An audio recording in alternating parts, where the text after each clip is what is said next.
चिक्की घोटाळा प्रकरणी पंकजा मुंडे अडचणीत अडकल्यात। औरंगाबाद खंडपीठाच्या आदेशामुळे पंकजा मुंडेंना धक्का बसलाय। पूरक पोषण आहाराचं 750 कोटींचं कंत्राट रद्द करण्याचे आदेश औरंगाबाद खंडपीठाने दिलेत। तालुकानिहाय सर्वे करून कारवाई करण्याचे आदेशही देण्यात आलेत। खंडपीठानं महिला आणि बालकल्याण विभागावर ताशेरे ओढलेत।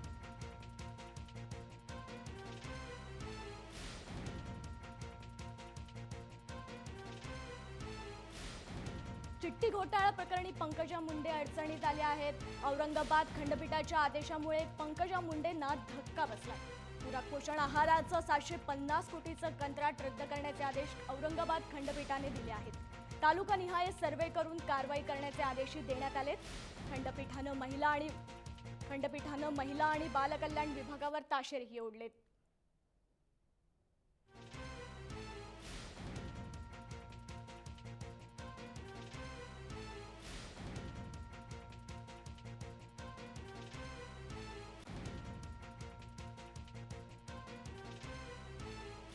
चिक्की घोटाळा प्रकरणी पंकजा मुंडे अडचणीत आल्या आहेत। औरंगाबाद खंडपीठाच्या आदेशामुळे पंकजा मुंडेंना धक्का बसलाय।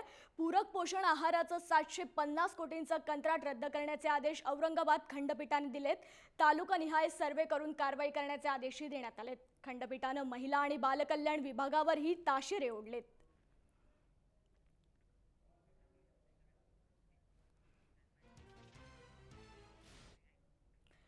पंकजा मुंडे यांची तातडीने हकालपट्टी करा अशी मागणी राष्ट्रवादी काँग्रेसचे प्रवक्ते नवाब मलिक यांनी केली आहे। याविषयीच काही वेळापूर्वी आम्ही नवाब मलिक तसंच विशेष प्रतिनिधी निलेश खरे यांच्याशी बातचीत केली होती।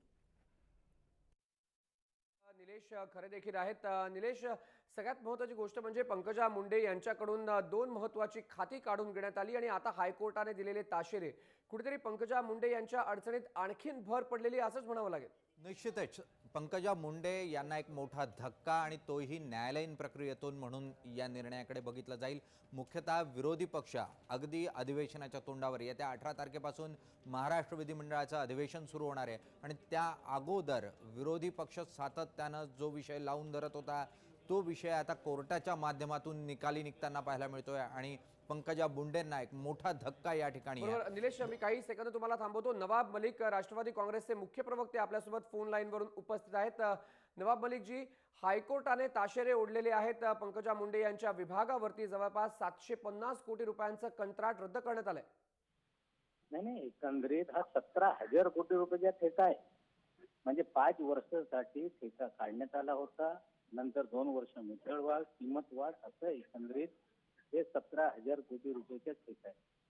केंद्रीय दक्षता आयोगाने कधी 1 वर्षापेक्षा जास्त टेंडर काढण्याची देशात कुठलीही परवानगी नाही, पण 5 वर्षासाठी हा ठेका काढण्यात आला। मंत्रिमंडळाने निर्णय घेतला होता की विकेंद्रीकरण करून त्या अंगणवाडीचं जे काम आहे ते महिला बचत गटाला दिलं पाहिजे। शॉर्टलिस्टेड करण्यात आला 4 कंपन्यांना हे एकंदरीत काम देण्यात आला। मोठ्या प्रमाणावर याचा अप्रतपार आहे।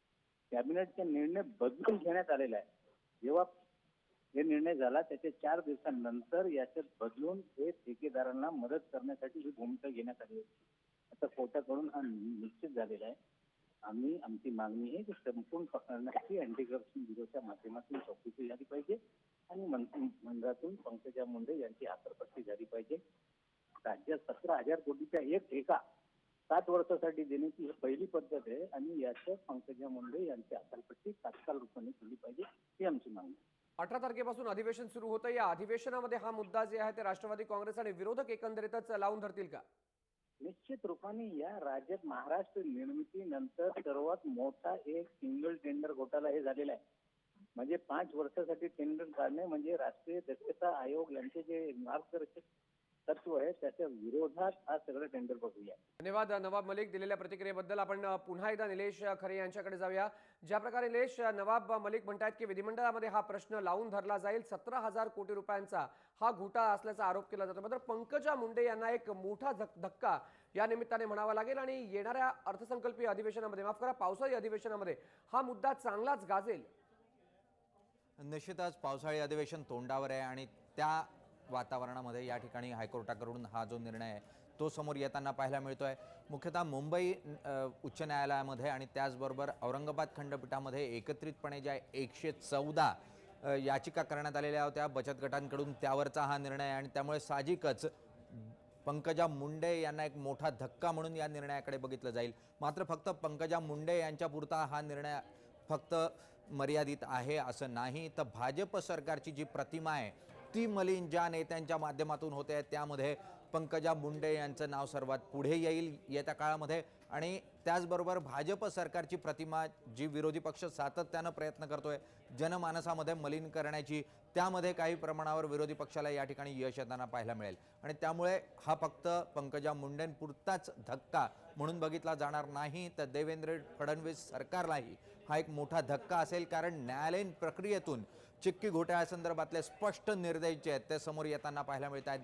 केंद्रीय पातळीवरून किंवा राज्य पातळीवरून हे निर्णय का घेतले गेले, तालुका पातळीवर ज्यावेळेला बचत गटांची व्यवस्था ही सरकारच्या माध्यमातून झालेली आहे त्या ठिकाणी मुख्यतः हा पोषण आहार आणि त्या संदर्भातले कंत्राट का नाही दिले गेले हा मूळ प्रश्न आहे. आणि यातून हे स्पष्ट होत आहे की जो आरोप मुख्यतः केला जात होता महिला आणि बालकल्याण विभागावर की भ्रष्टाचार झालेला आहे, भ्रष्टाचार हा स्पष्टपणे न्यायालयानं या ठिकाणी त्याच्यावर बोट ठेवलेलं आहे आणि त्या माध्यमातून निर्णय घ्यायला. निलेश, मी पुन्हा एकदा तुम्हाला थांबवतो. आपल्यासोबत सुनील तटकरे देखील उपस्थित आहेत.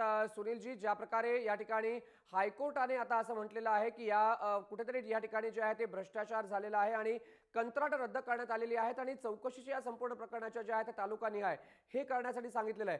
विरोधकांकडून सातत्याने म्हटलं गेलं की हा घोटाळा आहे, घोटाळा आहे. सरकारने कुठेतरी हा घोटाळा जो आहे नाही असं म्हटलं. मात्र आता हायकोर्टाच्या निर्णयावरती तुमची पहिली प्रतिक्रिया काय? हॅलो सुनीलजी, पहिली प्रतिक्रिया काय आहे? कारण विरोधकांकडून सातत्याने म्हटलं गेलं की यामध्ये घोटाळा आहे, हजारो कोटी रुपयांचा हा घोटाळा आहे. सरकारने म्हटलं की याच्यामध्ये कुठल्याही प्रकारचा घोटाळा नाही. आता तुमची पहिली प्रतिक्रिया काय आहे? कारण हायकोर्टाने कंत्राट रद्द केलंय. शालेय पोषण आहाराच्या बाबतीमध्ये विरोधी पक्ष नेते धनंजय मुंडे यांनी वेगवेगळ्या आयुधाचा वापर करत सभागृहामध्ये हा प्रश्न खूप गांभीर्याने मांडला आणि हा मांडत असतानाच त्यांनी त्या बाबतीमध्ये सांगितले की या संबंध टेंडर प्रक्रियेमध्ये खूप मोठ्या प्रमाणावरती घोटाळा त्याच्या संदर्भातला आहे. सरकारच्याकडनं त्या संदर्भामध्ये उत्तर देत असताना आम्ही विविध नमुन्यामध्ये विविध पद्धतीमध्ये केलेल्या अशा पद्धतीचा एक सांगण्याचा प्रयत्न झाला. परंतु आज माननीय उच्च न्यायालयाने या संदर्भातला निर्णय म्हणजे सरकारला एक खूप मोठी चपराक आहे. अजूनही सरकारने सरकारच्या कामामध्ये योग्य ती पारदर्शकपणा आणावा अशी आमची भूमिका आहे. राष्ट्रवादी काँग्रेस पक्षाचे विरोधी पक्षनेते धनंजय मुंडेंनी जी काही भूमिका मांडलेली होती त्याला ते एक तऱ्हेचं यश मिळालेलं असं मला निश्चितपणाने वाटतंय. धन्यवाद सुनील तटकरे, तुम्ही दिलेल्या प्रतिक्रियेबद्दल. सरकारने पारदर्शकता आणावी अशी या ठिकाणी मागणी होती, तर पंकजा मुंडे यांनी राजीनामा द्यावा आणि अँटी करप्शन ब्युरोच्या मार्फत याची चौकशी व्हावी असं देखील मागणी केलेली आहे या ठिकाणी विरोधकांनी. सगळ्यांचे धन्यवाद. आपल्यासोबत सुनील तटकरे, सचिन सावंत, नवाब मलिक, त्याचसोबत आमचे व्यवस्थापकीय संपादक निलेश खरे देखील उपस्थित होते. मात्र चिक्की घोटाळा हा आता कुठेतरी पंकजा मुंडे यांना अडचणीत आणणारा ठरणार आहे, कारण या संपूर्ण प्रकरणामध्ये आता विरोधक चांगलेच आक्रमक होणार आहेत. जय महाराष्ट्रच्या न्यूज बुलेटिनमध्ये पंकजा मुंडे यांच्याकडून जलसंधारण खातं काढून ते राम शिंदे यांना देण्यात आलं, याची जाहीर नाराजी पंकजा मुंडे यांनी ट्विटरवरून बोलून दाखवली. सिंगापूरच्या जागतिक जल परिषदेला जात नसल्याचं ट्विट त्यांनी केलं होतं. मुख्यमंत्र्यांनी यावर त्यांना परिषदेला जा असं ट्विटरवरूनच आदेश दिले. पंकजा नाराज असल्याची चर्चा त्यामुळे सुरू झाली. पंकजा मुंडेंचं खातं काढल्याचं कळताच त्यांचे समर्थक संतप्त झालेत. त्याचा निषेध करत आणि मुख्यमंत्री विरोधी घोषणाबाजी करत मुंडे समर्थकांनी मुख्यमंत्र्यांचे पुतळे जाळले. पाथर्डीत मुख्यमंत्र्यांचा पुतळा जाळल्याप्रकरणी 8 जणांवर गुन्हे दाखल करण्यात आले. त्यामुळेच अखेर पंकजांनी आपण नाराज नसल्याचं आणि कार्यकर्त्यांना शांत राहण्याचं आवाहन सोशल मीडियातून केलंय. पंकजांनी नक्की काय म्हटलंय पाहूया ग्राफिक्सच्या माध्यमातून. माझ्यावर असलेल्या प्रेमापोटी मला न पटणाऱ्या गोष्टी करू नये. कायदा आणि सुव्यवस्था राखावी. खाते बदलानंतर जलसंधारण मंत्री नसताना वर्ल्ड वॉटर समिटला जाणं अयोग्य वाटलं म्हणून न जाण्याचा निर्णय मी ट्विटरवरून जाहीर केला. सर्वच नवीन मंत्री अभिनंदनासाठी पात्र आहेत. माझे निकटवर्तीय राम शिंदे आणि जयकुमार रावल यांना माझ्याकडची खाती दिली गेली याचा मला आनंद आहे. जलयुक्त शिवार आता पीकवर आहे आणि ते मिशन म्हणून आणि पॅशन म्हणूनही ते स्वीकारतील असं विश्वास दाखवणारं स्टेटमेंट केलं.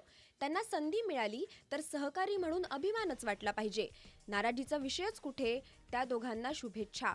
त्यांचं मनोबल वाढेल असंच सहकार्य त्यांना झालं पाहिजे आणि मी ते करणारच.